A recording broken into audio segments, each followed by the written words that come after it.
They called us predictable, mathematical, simple creatures whose every thought could be mapped, whose every action could be calculated 3 moves ahead. The HFY had conquered 17 civilizations using pure telepathic dominance. We were supposed to be number 18. What they didn't account for was chaos. The invasion lasted 6 hours. Their ships descended like silver daggers through Earth's atmosphere. No weapons fire, no bombardment. They didn't need to destroy cities when they could simply reach into our minds and make us kneel. World leaders dropped to their knees mid-speech. Generals handed over launch codes with vacant smiles. 8 billion humans became puppets, dancing to an alien tune, their thoughts laid bare like open books. The HFY were perfect predators, evolved on a world where survival meant reading intentions before they became actions. Every species they'd encountered thought in patterns, logical, predictable patterns that could be anticipated and controlled. Commander Zeltak stood in the former United Nations building, his crystalline carapace gleaming under flickering fluorescent lights. Around him, human officials sat in perfect rows, their minds singing in harmonic submission. Another primitive world pacified, he transmitted to his fleet. Begin the harvesting protocols. But in the basement of a psychiatric facility in rural Montana, something stirred that the HFY had never encountered before. Dr. Sarah Chen had been studying chaos theory for 15 years. She understood that some systems couldn't be predicted, some patterns couldn't be mapped, and some minds were beautifully, chaotically broken. The patients felt the telepathic intrusion like everyone else, but their fractured psyches responded differently. Where normal minds bent and surrendered, theirs fragmented further. Where others became predictable, they became impossibly random. Marcus, diagnosed with severe ADHD, couldn't hold a single thought long enough for the aliens to grasp it. His mind bounced between 17 different ideas every second. Dinosaurs to quantum physics, to his grandmother's apple pie, creating a mental static that hurt to touch. Lily, living with bipolar disorder, cycled through emotional states so rapidly that the HFY readings went haywire. Joy to rage, to melancholy to euphoria. Her neural patterns looked like abstract art painted by a madman. And then there was Thomas, a brilliant mathematician whose schizophrenia made him hear voices that didn't exist. The HFY tried to read his thoughts, and found themselves listening to conversations with people who weren't there, following logic trains that led to impossible destinations. Dr. Chen watched her patients through security monitors, her own mind somehow shielded by a cocktail of sleep deprivation and experimental nootropics she'd been testing. She saw something the aliens couldn't. She saw weapons. The HFY had evolved to read minds like books, but these minds were written in languages that had never been spoken, following grammars that had never been invented. Sarah gathered her patients in the facility's main hall. Outside, the world had gone silent. No cars, no planes. No sounds except the low hum of alien ships hovering over major cities. "Listen to me," she whispered, knowing somehow that whispers were harder for telepaths to detect than thoughts. Left single quotation mark. "You're not broken.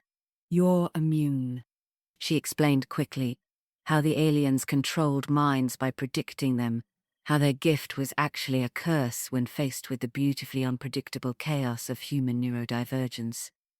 Marcus was the first to understand. His hand shot up like a schoolchild, then immediately fell as his attention snapped to a dust mote floating through a sunbeam. Left single quotation mark. "We're like radio static to them," he said, his words tumbling over each other. Left single quotation mark. "They can't tune us in because we're broadcasting on frequencies that don't exist." Lily laughed, a sound that cycled through 3 different emotional registers in 2 seconds. Left single quotation mark. "So what do we do? Think really, really crazy thoughts at them?" But Thomas was already ahead of them, sketching impossible equations on the whiteboard with a marker that had run out of ink, his hand moving in patterns that followed mathematical principles he was inventing in real time. Left single quotation mark. Not crazy, he muttered to voices only he could hear. Creative. Chaotic. We don't fight their system, we break their system. Sarah felt a plan crystallizing. Not in her mind, where the aliens might detect it, but in her gut, in her instincts, in the spaces between thoughts where chaos lived. They called it the Chaos Protocol. It started small. Marcus ran through the streets of the nearby town, his ADHD-fueled energy creating a wake of confused telepathic readings. He'd start thinking about liberation, then immediately pivot to wondering why mailboxes were blue, then remember a song from 3rd grade, then contemplate the physics of bicycle wheels. The controlled humans around him began to stutter. Their perfect synchronization hiccuped as the Kethvar tried to process the mental static. Lily followed, her rapid cycling emotions creating feedback loops in the alien neural network. Her joy was infectious in ways the telepaths couldn't predict, spreading to controlled minds like a virus of feeling. And Thomas did something unprecedented. He broadcast his mathematical visions directly at the alien mothership, flooding their collective consciousness with equations that solved themselves backward, geometric shapes that existed in impossible dimensions, and logical proofs that proved their own impossibility. The effect was catastrophic. The Kethvar had spent millennia perfecting their telepathic abilities. Their minds were precisely calibrated instruments designed to read, interpret, and control other consciousness. But consciousness, they discovered, wasn't always meant to be read. Commander Zelthak felt it first, a creeping wrongness at the edges of his awareness. His perfect understanding of human thought patterns began to fracture as chaos seeped through his neural pathways. He tried to compensate, bringing more processing power to bear on the anomalous readings, but that only made it worse. The chaos didn't just resist analysis, it infected it. Like a computer virus written in a programming language that shouldn't exist, it spread through the Kethvar collective consciousness. Across the globe, controlled humans began to wake up, not all at once, but in ripples. A CEO in Tokyo suddenly stopped signing surrender documents and asked why she was holding a pen. A general in Moscow looked around his command center and wondered when he decided to invite aliens to use it as their local headquarters.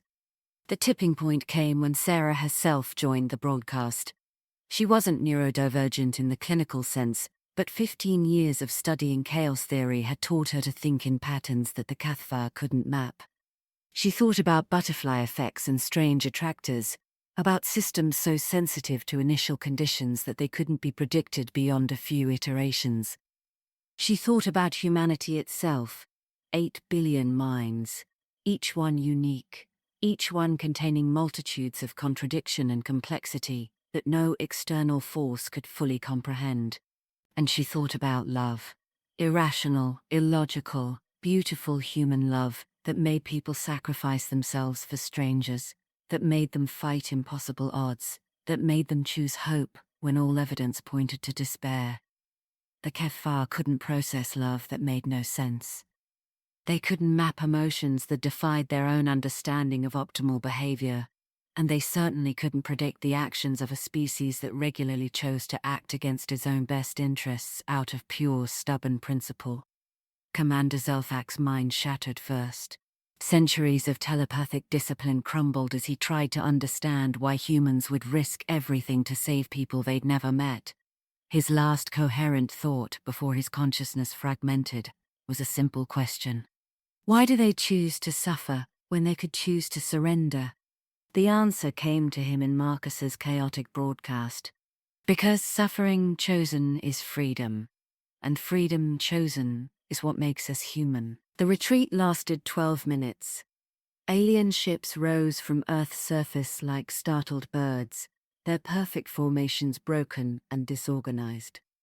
They fled not from human weapons, but from human minds, minds that refused to be understood, categorized, or controlled. Dr. Sarah Chen stood in the ruins of the UN building, surrounded by her patients and a growing crowd of humans who were still shaking off telepathic control. Marcus was already distracted by the interesting patterns of debris on the floor. Lily was laughing and crying simultaneously. Thomas was explaining to his invisible friends how they'd just taught the universe a lesson about the beauty of impossible mathematics. "Will they come back?" asked a freed diplomat, still rubbing his temples. Sarah looked up at the sky where the last alien ships were disappearing into the darkness between stars. She thought about chaos theory, about how small changes could create massive effects, about how a few broken minds had saved an entire world. "Maybe," she said, left single quotation mark. "But if they do, they'll remember this. Humanity isn't broken. We're not primitive. We're not predictable. We're chaos-given consciousness, and that makes us the most dangerous species in the universe." She paused, watching Thomas draw equations that would give mathematicians nightmares. Left single quotation mark. "Because you can't conquer chaos. You can only learn to dance with it." The HFY would eventually recover from their encounter with human consciousness. They would rebuild their shattered telepathic networks and restore their collective sanity. But they would never again assume that intelligence meant predictability. And in the deepest archives of their race, they would store a single warning for future generations. "Beware the species that makes madness into wisdom and wisdom into weapons. Beware the humans who think with their hearts and love with their minds. They cannot be conquered because they cannot be understood. They are chaos, and chaos always wins." The universe had learned a new rule that day. The most dangerous enemy isn't the one with the biggest weapons or the strongest shields. It's the one whose next move you can't predict, because they don't know what it's going to be either. Humanity had won their first interstellar conflict, not through superior technology or greater numbers, but through the simple act of being beautifully, chaotically, impossibly human. And in the quiet moments after victory, as the world began to rebuild and the freed minds began to remember who they were, Dr. Sarah Chen smiled and made a note in her research journal. "Hypothesis confirmed. Chaos isn't the opposite of order. It's the thing that makes order meaningful." The stars would remember, and somewhere in the darkness between worlds, other species would learn to fear the beautiful chaos of human consciousness. We had shown the universe something new. That unpredictability wasn't a weakness to be corrected, but a strength to be celebrated. That madness and genius was separated by nothing more than perspective. That the greatest weapon in any war wasn't a bomb or a bullet, but a mind that refused to be anything other than authentically, chaotically, magnificently itself. The war was over before it began, and humanity had won by doing the one thing no other species expected, being exactly who we were meant to be.